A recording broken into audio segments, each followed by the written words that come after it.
that all men are created equal, that they are endowed by their Creator with certain inalienable rights, that among these are life, liberty, and the pursuit of happiness. Almost 250 years ago in Philadelphia, a dream was born.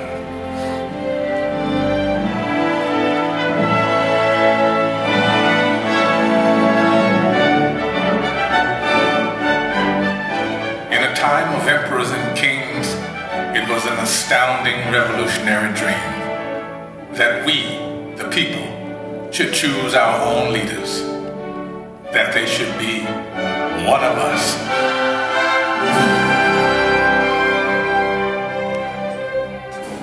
This was a dream born of fire, safeguarded by sacrifice during a brutal winter at Valley Forge. Yet it was a dream that was almost over before it had truly begun. The war for independence had left the American colonies bankrupt. Leaders argued, unpaid troops rebelled, and some even cried out for a return to monarchy and for General George Washington to be crowned King of America. But the man who had led an army of farmers to victory over the mighty British Empire made it clear that the only title he desired was citizen of the United States of America. I am at a loss to conceive what part of my give meaning to our sacrifice.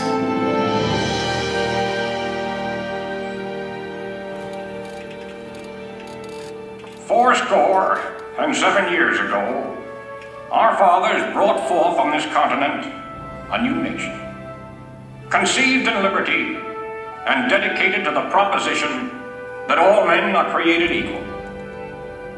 Now we are engaged in a great civil war, testing whether that nation or any nation so conceived and so dedicated can long endure. We are met on a great battlefield of that war. We have come to dedicate a portion of that field as a final resting place for those who here gave their lives that that nation might live. It is altogether fitting and proper that we should do this.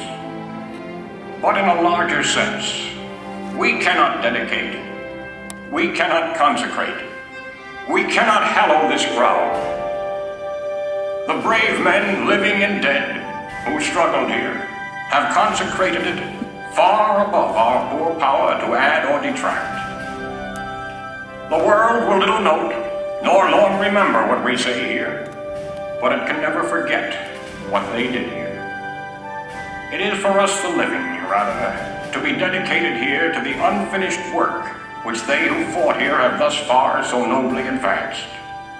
It is rather for us to be here dedicated to the great task remaining before us, that from these honored dead we take increased devotion to that cause for which they gave the last full measure of devotion. That we here highly resolve that these dead shall not have died in vain, that this nation, under God, shall have a new birth of freedom, and that government of the people, by the people, for the people, shall not perish from the earth.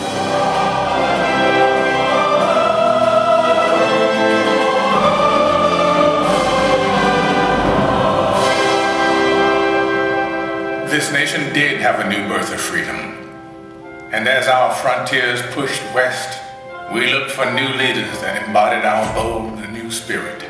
Our hopes, our fears, their fears, our dreams, their dreams. Ladies and gentlemen, the Presidents of the United States. George Washington, John Adams, Thomas Jefferson, James Madison, James Monroe,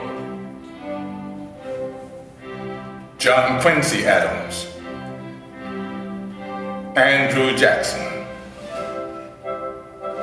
Martin Van Buren, William Henry Harrison, John Tyler, James K. Polk, Zachary Taylor, Millard Fillmore, Franklin Pierce, James Buchanan, Abraham Lincoln, Andrew Johnson, Ulysses S. Grant. 1789, that you had selected me to lead our nation. But it was with the confidence of my fellow citizens that I took an oath. 35 simple words that have been repeated by every American president throughout history.